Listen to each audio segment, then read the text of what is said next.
रवां बरस 550 अफराद मुख्तलिफ ट्रैफिक हादसा में अपनी जान से गए। इस शहर ने बहुत खून देखा है कि लेकिन ये एक ऐसी दहशत है जो कि फील करने के बावजूद लोग फील नहीं कर पाते। ट्रैफिक हादसे में कभी भी कोई एक शख्स उसका जिम्मेदार नहीं होता। व्हील माफियाज जिनको हम कहेंगे, जो उनको पता भी नहीं है कि शायद वो माफिया की सूरत इख्तियार कर चुके हैं। हादसा पड़ रहे हैं, वो अमल दरामद करवाना वो कहाँ गया? हमारे यहाँ फर्स्ट फ्लोर पर बैठा हुआ होता है, उसको चाह के भी नीचे नजर नहीं आता। भाई आपके पास रात में नफरी मौजूद नहीं होती जो उस क्राउड को कंट्रोल कर सके। ट्रैफिक पुलिस एहलकार तो मजमा बना कर अगर आप यू टर्न लें तो 6-7 ऐसे खड़े होते हैं और वो बाइक सवार को पकड़ लेते हैं सिर्फ चालान के लिए। आपके पुलिस को बहुत मजबूत होने की जरूरत है, खुसूसी तौर पे ट्रैफिक पुलिस को। कराची में गुज़िश्ता 36 घंटों के दौरान मुख्तलिफ ट्रैफिक हादसा में 9 कराची के शहरी जान से गए। औसतन अगर बात की जाए, हर 4 घंटे गुजरने के बाद एक शहरी ट्रैफिक हादसे में अपनी जान गंवा बैठा। रवां बरस ये अदाद शुमार इंतहाई भयानक है। 550 अफराद मुख्तलिफ ट्रैफिक हादसा में अपनी जान से गए, जबकि 8000 से ज़ायद ज़ख्मी हो चुके हैं। और इसमें अगर मजमूई तौर पर बात की जाए तो 35% अमवात ऐसी हैं जो हैवी ट्रैफिक के ज़रिए हुई हैं, और इसमें सबसे ज़्यादा मुतासिर होने वाले मोटरसाइकिल सवार हैं। गुज़िश्ता साल के अदाद शुमार की बात करें तो 482 अफराद 2024 में मुख्तलिफ ट्रैफिक हादसा में अपनी जान गंवा बैठे थे, जबकि रवां बरस 8.5 माह में ये तादाद इंतहाई भयानक और बर्क रफ्तारी से बढ़ती चली जा रही है। इसमें जो इदारे हैं, कानून नाफिज करने वाले इदारे, ख़ास तौर पर ट्रैफिक पुलिस, जो भी इस शहर में ट्रैफिक कवानीन पर अमल दरामद करवाने की पाबंद है, यह अदाद शुमार उसकी मनफी कारकर्दगी का मुँह बोलता सबूत है। ये मनफी कारकर्दगी कैसे बनी, कौन से अवामिल, कौन से अनासिर इस पे कार फरमा रहे, इसी पर तमाम तर बात करेंगे। हमारे साथ इस पर बात करने के लिए मौजूद हैं senior crime reporter Zeeshan Shah. Zeeshan भाई बहुत शुक्रिया। ज़िशान भाई, इस शहर में हमने देखा कि माजी में जो टारगेट किलिंग थी वो इंतहाई बेरहम थी, लेकिन अब ये ट्रैफिक हादसे की जो किलिंग है, यानी कि इसको ट्रैफिक किलिंग कहें, तो ये उससे ज़्यादा बेरहम नज़र आती है। छोटा बच्चा रोन दिया जाता है, घर का एक चिराग, माँ बेटी, कोई तमीज़ नहीं है, सबको टायरों तले रोन दिया जाता है। कैसे ये सब अमल पैरा हो रहा है? कौन से अवामिल हैं, कौन से अनासिर हैं जो कंट्रोल नहीं हो पा रहे? नवीद, देखें, आपने जैसा कि कहा कि टारगेट किलिंग हमने माजी में बहुत इस किस्म की देखी, जिसके अंदर लसानी किलिंग भी देखी है, मजहबी देखी है, एथनिक, सेक्टेरियन, सब उसके अंदर शामिल थी। लेकिन उसमें होता कंपैरेटिवली डिफरेंस ये था कि टारगेट किया जाता था लोगों को। ठीक है, एक वक्त कराची है, इस शहर में ये भी आया था कि होटलों में बैठे हैं, फायरिंग करके चले गए। अनफॉर्चुनेटली उसके अंदर कुछ शहर में दहशत फैलती थी, लेकिन ये एक ऐसी दहशत है जो कि फील करने के बावजूद लोग फील नहीं कर पाते, लेकिन ये एग्जिस्ट कर रही है। और आप देखें, इसका जो डेथ टोल है वो दिन ब दिन इजाफा उसमें हो रहा है। सबसे बड़ी बदकिस्मती की बात यह है, जो सबसे अफसोसनाक बात है, वो ये है कि इसके अंदर सिर्फ और सिर्फ एक आदमी या कोई स्पेसिफिक जिसको टारगेट, वो नहीं, इसमें बच्चे भी चले जाते हैं, बुजुर्ग भी चले जाते हैं, ख़वातीन भी चली जाती हैं। कोई आदमी घर से, या कोई छोटा लड़का मैट्रिक का, क्लास 7th का, किसी अपने बड़े के साथ बैठ के अगर वो कहीं जा रहा है, बाइक पर हो, गाड़ी में हो, उसके अंदर उसका कोई पुरसाने हाल नहीं है। उसकी गलती नहीं होगी तो दूसरा गलती में मार देगा। ट्रैफिक हादसे में कभी भी कोई एक शख्स उसका जिम्मेदार नहीं होता। उसकी वजह ये, उसके अंदर ट्रैफिक रूल्स भी शामिल हैं, उसके अंदर शहर का इंफ्रास्ट्रक्चर भी शामिल है, उसके अंदर जो मुख्तलिफ माफियाज हैं, जो कि मैं कहूँगा उनको tyre mafias, traffic mafias, wheel mafias जिनको हम कहेंगे, जो उनको पता भी नहीं है कि शायद वो माफिया की सूरत इख्तियार कर चुके हैं। चले, मैं उनको बेनिफिट ऑफ डाउट देता हूँ, लेकिन उसके बावजूद भी उनके जो इस वक्त रिजल्ट्स आ रहे हैं वो इंसानी जानों के ज़िया की सूरत में नज़र आ रहे हैं। इस वक्त शायद कराची को अगर हम स्पेसिफाई करें तो इस शहर ने बहुत खून देखा है। इसमें कोई शक नहीं है कि पुलिस और रेंजर्स ने जो गुज़िश्ता चंद सालों में जो ऑपरेशंस किए हैं, उसके अंदर काफ़ी हद तक मुख्तलिफ जो ये टारगेट किलिंग, दहशतगर्दी की वारदातें, ये काफ़ी हद तक कंट्रोल हुई हैं। लेकिन अब इन टायरों के नीचे आके मासूम जानें अपनी जान ज़ाया कर रही हैं। हाँ, जिस तरह आपने जिक्र किया कि टायर माफिया, यकीनन ये अप्रोप्रिएट वर्ड है। हाँ बिल्कुल, व्हील माफिया। अच्छा, ये व्हील माफिया जब इस रवां बरस के आगाज़ में इंतहाई सरगर्म था और तवातुर के साथ हादसे हो रहे थे, तो अप्रैल में हमने देखा जो सूबे के पॉलिसी मेकर्स हैं, ट्रैफिक पुलिस भी है और दूसरे सियासी रहनुमा जो है ना, वो बैठक लगाई और कहा कि इस्लाहात लाएंगे। इस्लाहात लाई भी गई, ऐलान भी किया गया, जिसमें कहा गया कि हैवी ट्रैफिक ख़ास तौर पर उसमें ट्रैकर लगेगा, फ़िटनेस सर्टिफिकेट चेक किए जाएंगे और उस पर अमल दरामद किया जाएगा अप्रैल 2025 के बाद से। अब हादसात बढ़ रहे हैं, वो अमल दरामद करवाना वो कहाँ गया? देखें नवीद, ये सिर्फ एक चीज़, ये एक बहुत बड़ा बहुत वास्ट सब्जेक्ट है। ट्रैकर लगा लेना कभी भी किसी चीज़ का हल नहीं होगा। ट्रैकर से क्या होगा? आप ट्रैक कर सकते हैं। मैक्सिमम क्या होगा? आपने बहुत ज़्यादा सख्ती कर ली, ठीक है जी, गाड़ी की कंडीशन अच्छी हो गई, ये माजरत के साथ ये जो ओवरऑल कंट्रोल होना चाहिए ना, ये उसका 10% है। हाँ, उसका कोई इम्पैक्ट नजर नहीं आ रहा। उसकी वजह ये, अब रिजल्ट आपके सामने है। आप देखिए यहाँ पे मुतादिद मिलेनियम मॉल के करीब एक हादसा हुआ था। अल्टीमेटली जो एक टीम यहाँ पे क्रैट टीम जो काम करती है, उसने रिजल्ट्स क्या समझ के, वो फैमिली वहाँ से लोग आ रहे थे, डंपर जा रहा था, उसका अंदर से उसका जो भी है उसका एक्सेल या उसका टायर रॉड टूटा और वो पलट गया। पूरा का पूरा मलबा एक गाड़ी के बजाय गिर गया। एक ख़ानदान के लोग अपनी जान की बाजी हार गए, हाथों हाथ मर गए। भाई सिर्फ ये एक चीज़ उसके अंदर नहीं रोल प्ले करती। जब आप ट्रैफिक एक्सीडेंट की बात करते हैं तो मैंने फिर कहा, आवाम जिम्मेदार है, कोई शक नहीं इसके अंदर, लेकिन वो बहुत लीस्ट स्टेज पर है।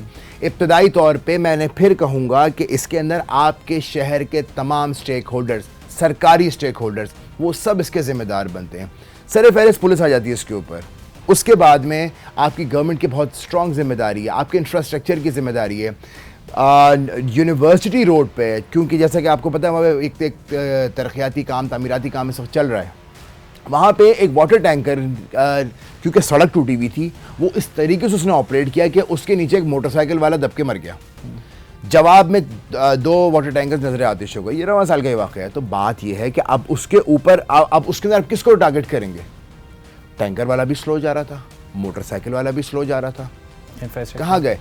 लेकिन आपका इंफ्रास्ट्रक्चर इस लायक नहीं था कि हल्की सी भी, किसी की भी, चाहे मरने वाला हो या जिसकी गाड़ी के हाथों वो मर रहा है, उसकी हल्की सी, या अगर रोड बैलेंस नहीं है, 19-20 हुई, वो एक इंसान की जान ले गया। चलें, इस पे सेफ्टी पे भी हम बात करेंगे। अभी आपने बात की केयर एड की, मतलब Karachi road accident analysis team जो कि बनाई, इस्लाहात में सबसे अच्छी वो लगी कि कम से कम महरक़ात का पता लग रहा है। महरक़ात का पता लगना सिर्फ नहीं है, उस पर आगे क्या इम्प्लीमेंटेशन होते हैं वो बहुत ज़रूरी है।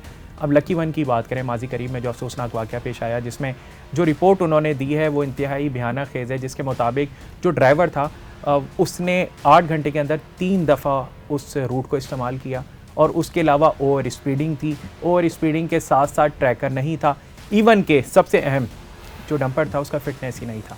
तो जो इस तरह का भयानक वाक़यात का होना, और ख़ास तौर पे सेफ्टी, जो एक सेफ्टी गार्ड्स का कहा जाता है कि सेफ्टी गार्ड्स बहुत ज़रूरी है, फ्रंट पर भी और साइड पर भी, अगर स्पीड नॉर्मल चलाई जाए। तो कैरेट की जो रिपोर्ट सामने आई थी, ये सिर्फ रिपोर्ट की हद तक है, या इसके अलावा जो ये भयानक जो हादसा पेश आता है, इसको इस रिपोर्ट से कैसे कंट्रोल करेंगे, क्या फ़िटनेस के तरीक़ेकार होंगे और कैसे सेफ्टी दी जाएगी? पहली तो बात यह कि आप फिटनेस किस बुनियाद पर कराएंगे।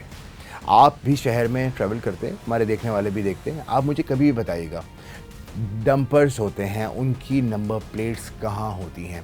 सिर्फ हाथ से खत्ताती की भी होती है, ठीक है जी, पहली बात। और वो कभी भी शहर के, चलें ठीक है वो बाहर से आए, क्या सारे डंपर बाहर से आ रहे हैं? एक पॉइंट, चलिए हो सकता है बाहर से आ रहे हैं, उसमें कोई नफ़ी नहीं है, लेकिन ये मेरी अपनी इन्वेस्टिगेशन है, मैंने इस बात को खुद रीड आउट किया है। एक ज़माने में इस शहर में बहुत ज़्यादा अफगान ट्रांजिट गाड़ियाँ चलती थी, उन सब के ख़िलाफ़ कस्टम्स ने, AVLC ने, पुलिस ने बहुत सख्त कार्रवाई की, तो अब वो गाड़ियाँ रुक गई हैं। अनफॉर्चुनेटली वो चीज़ आपको हैवी व्हीकल्स में नज़र नहीं आती।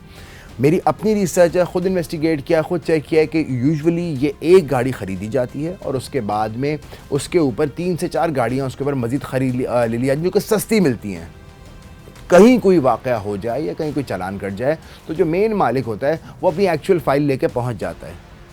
अच्छा, ये एक बहुत इंपॉर्टेंट बात है जिसको समझने की बहुत सख्त ज़रूरत है। ये ऐसी गाड़ी की आप कहाँ से फिटनेस कराएंगे? गाड़ी की फिटनेस अगर बहुत अच्छी तरीके से हो रही है, मैं फिटनेस डिपार्टमेंट को ब्लेम नहीं कर रहा हूँ, लेकिन जो टायर रॉड्स टूट रहे हैं, आप 90% एक्सीडेंट्स में जिसके अंदर ये सारे वाक़त अपनी जगह कि ड्राइवर की नाअहली थी, ये वो सारी बातें अपनी जगह, मेजॉरिटी यहाँ पे ऐसे हादसात रिपोर्ट हुए हैं जिसमें गाड़ियों की कोई ना कोई टायर रॉड टूटी है, एक्सेल टूटा है और गाड़ी दूसरी गाड़ी पे गिर गई। इस वक्त इंटरनेशनल रूल है, जितने भी हैवी व्हीकल्स हैं वो सबके जो ड्राइवर्स हैं वो ज़मीन से लगे हुए बैठे हुए होते हैं। उनका जो केबिन होता है, जो ड्राइविंग केबिन होता है, वो ड्राइवर्स केबिन हमेशा नीचे की जानिब होता है। पूरा का पूरा मलबा ऊपर की तरफ होगा, कंटेनर ऊपर की तरफ होगा, ट्रेलर है, जो भी है। हमारे यहाँ फर्स्ट फ्लोर पर वो बैठा हुआ होता है, उसको चाह के भी नीचे नज़र नहीं आता भाई, ये टेक्निकल बात है, उसको नज़र नहीं आता। हमारे यहाँ आगाही का बहुत बड़ा फुकदान है। कभी आप देखिए, आप रात 10 बजे के बाद निकल जाइए फेडरल एरिया की सड़कों पे, आप जितने अच्छे ड्राइवर हों आप करीब जाएंगे, लेकिन आपको नज़र आएगा कि लोग टैंकर्स में, कंटेनर्स में, ट्रेलर्स में अंदर घुस के जा रहे होते हैं, और वही हादसे का बहुत बड़ी वजह बनती है। हाँ, ये बात आपने ठीक की कि ख़ासतौर पे सेंट्रल की जो आपने बात की, सेंट्रल में हमने देखा 2 ऐसे वाक़यात हुए कि उसमें डंपर्स और हैवी व्हीकल्स को नज़र आतिश किया गया। ख़ास तौर पे कराची में हमने देखा है कि जो सियासत है वो फ़र्ज समझ के की जाती है। कोई भी हादसा हो उसका कोई गाइडलाइन नहीं दी जाती कि वो बेहतर हो सके, तो 7 डंपर जला दी, हैवी व्हीकल्स जला दी गई। आप क्या समझते हैं कि सियासी रंग दिया गया था या वाकई जो मुश्तिल अफराद थे उन्होंने ये किया? देखिए, मैं इसके ऊपर कमेंट करने से पहले 1 सेकंड आपसे और लूँगा। देखिए, एक बात मेरी जहन में रखिएगा, कोई भी मुश्तिल शख्स आके रात की तारीकी में बोलते थे सारे लोग आ गए, उन्होंने जला दिया, हम हर चीज़ को बेनिफिट ऑफ डाउट देते हैं कि ठीक है जी, ये कोई भी सियासी तौर पे उसको एक्सेप्ट नहीं करेगा ना, लेकिन जो अपनी इन्वेस्टिगेशन है, माजी में भी क्यों ऐसा होता हुआ आया है। देखिए, जब इस किस्म के वाक़यात हो जाते हैं, जब लोग उसको नज़र आतिश करते हैं, तो आप अगर कोई ऐसा वाक़या हो गया तो आपके पास रात के औकात में कोई ऐसा सिस्टम पुलिस के पास मौजूद नहीं है कि आधे घंटे के उस पे या 1 घंटे के उस पे या पौने घंटे के टाइम पे आपके पास इतनी फोर्स पहुंच जाए जो कि क्राउड को कंट्रोल कर सके। देखिए, ये बहुत इंपॉर्टेंट पॉइंट है। कोई भी, देखिए, मैं किसी की साइड नहीं ले रहा, लेकिन बात यह कि अगर एक डंपर से 2 मासूम जाने चली गई, उसके बाद में जितने आने का सबको आग लगाना शुरू कर दिया गया, डेफिनेटली ये किसी और तरफ इशारा करती है। सॉरी, आपको इंटरप्ट करूंगा, नजर ये आता है जिस तरह लाइसेंस टू किल डंपर के पास है और लाइसेंस टू बर्न अवाम के पास है, जनाब, तो बीच में तो कोई नजर ही नहीं आ रहा। एग्जैक्टली, और यही मेरा पॉइंट है कि जिस वक्त यहाँ पे अगर अब हम पुलिस की बात करते हैं तो ये सबसे बड़ा खौफनाक, ये एक लूप पॉइंट, बहुत बड़ा लूप पॉइंट है। अगर एक इतना बड़ा हादसा, और आपको पता है आपके शहर में रात में ऐसे हादसा होते हैं, आपके पास रात में नफरी मौजूद नहीं होती जो उस क्राउड को कंट्रोल कर सके। अब क्योंकि हम आगे अगर बढ़ते हैं तो अभी माजी करीब में ही सूबाई वज़ीर ट्रांसपोर्ट सिंध के शजील इनाम मेमन ने ऐलान किया है कि अगले 15 रोज़ में हर गाड़ी इंश्योर्ड होगी, हर जगह हर व्हीकल में ट्रैकर होगा। तो आपको क्या लगता है अब इस पे अमल दरामद हो जाएगा? देखिए, इतना बड़ा हादसा हुआ है, उसका रद्द-ए-अमल भी इतना खौफनाक आया है। मैं तो उम्मीद करता हूं कि हमेशा ऑप्टिमिस्टिक सोच रखनी चाहिए। उम्मीद करता हूं कि ऐसा कुछ हो जाए, लेकिन मैं फिर कहूँगा, सिर्फ गाड़ियों को टारगेट करके, सिर्फ और सिर्फ गाड़ियों को ट्रैकर लगा के, गाड़ियों की फ़िटनेस चेक करके, आपने गाड़ी की फ़िटनेस चेक कर ली, लेकिन आपका ड्राइवर, चूँकि इस वाक़े में भी नज़र आया कि उसके पास HTV का लाइसेंस नहीं था, LTV 2016 में जनाब अली। तो बात है ये कि अगर आपके पास लोग वैसे नहीं हैं तो फिर आप कहाँ खड़े हैं, एक बात। दूसरी बात ये है, आपके पास आगाही मुहिम की बहुत सख्त ज़रूरत है। अच्छा, आगाही की आपने बात की तो हम देखते हैं कि कराची शहर में ट्रैफिक पुलिस एहलकार तो मजमा बनाकर अगर आप यूटर्न लें तो 6-7 ऐसे खड़े होते हैं और वो बाइक सवार को पकड़ लेते हैं सिर्फ चलान के लिए। तो आगाही तो तब होगी ना जब जेब से पैसा ना निकालें और बाकायदा अवेयरनेस दें। और दुनिया भर में देखा है कि इंटीमेट किया जाता है और बाकायदा तनबीह की जाती है कि आप ये दोबारा ना करें, दोबारा करेंगे आपको टिकट इशू होगा, फिर जाके चलान होगा। तो ये तो इंतहाई अलमनाक है कि वो ख़ास तौर पर आवाम के लिए छोड़ें, इदारे के अंदर ही एहतसाब की बहुत ज़रूरत है, ख़ास तौर पर कराची ट्रैफिक पुलिस में। आखिर में मुझे बताएं ज़ीशान साहब कि कैसे बेहतर किया जा सकता है, कैसे हादसात पर काबू किया जा सकता है? समराइज़ करें। जो बात मैंने सबसे पहले कही थी, मैं उसके ऊपर दोबारा से आऊँगा।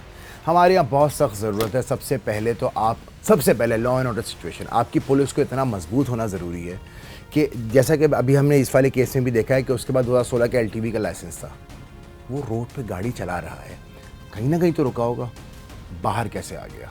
एक पॉइंट, आपके पुलिस को बहुत मजबूत होने की ज़रूरत है, खुसूसी तौर पे ट्रैफिक पुलिस को। और कोशिश ये करनी चाहिए कि इंस्टेड ऑफ बड़े बड़े लोग छोटे छोटे लोगों को कंट्रोल करें, एक बात। दूसरी बात ये, शहर का इंफ्रास्ट्रक्चर बहुत इंपॉर्टेंट रोल प्ले करता है। आप उसके इंफ्रास्ट्रक्चर को इतना मेंटेन करें और कानून पे अमल दरामद होना बहुत ज़रूरी है। आपके पास इंफ्रास्ट्रक्चर तो हमारा खैर से सबके सामने ही है, किसी को टेकी हुई बात नहीं है, लेकिन कानून पे अमल दरामद करें। अगर सड़क ख़राब भी है तो आप अपनी लेन को फॉलो करें। डंपर है वो इतने बजे के बाद इतने बजे तक नहीं आ सकता। मैं कई सालों से ये बात सुन रहा हूँ कि रात 10 बजे के बाद, 11 बजे के बाद हैवी ट्रैफिक सड़कों पर आता है। देखा नहीं कभी मैंने ऐसे। 24 घंटे दिन के औकात में आप चले जाइए किसी भी कंस्ट्रक्टेड एरिया में, हर आपको हैवी गाड़ी नजर आएगी। इसका मतलब अमल दरामद नहीं है। तो ये सिर्फ एक इदारे की जिम्मेदारी नहीं है, इसके ऊपर इसमें हुकूमत को खुसूसी तौर पे सारे स्टेक होल्डर्स को लेकर बैठना पड़ेगा और सख्ती सरजनिश के साथ इसके ऊपर, ताकि अगर कोई ऐसे कोई कानून तोड़ता है तो उसके खिलाफ इतनी सख्त कार्रवाई होनी चाहिए कि दूसरों के लिए वो एक मिसाल बने। चलें, बहुत शुक्रिया। हमारे साथ मौजूद थे senior crime reporter Zeeshan Shah, जिन्होंने इस तमाम तर हादसात के पीछे जो अवामिल और अनासिर हैं उससे पर्दा उठाया। और अलमनाक हादसात हैं, बेलगाम ट्रैफिक है, रोज़ की इस्लाहात हैं, लेकिन नतीजा सिफर है। जिन इदारों की जिम्मेदारी है, ख़ासतौर पर कराची ट्रैफिक पुलिस, उनके अफसरान से हमने रब्ता करने की कोशिश की और ये जो भयानक सूरत हाल है इस पर मौक़िफ़ लेने की कोशिश की, लेकिन वो कोई भी बयान देने से गुरेज़ा नज़र आए। उसकी वजह यह है कि किसी के पास भी कोई जवाब नहीं।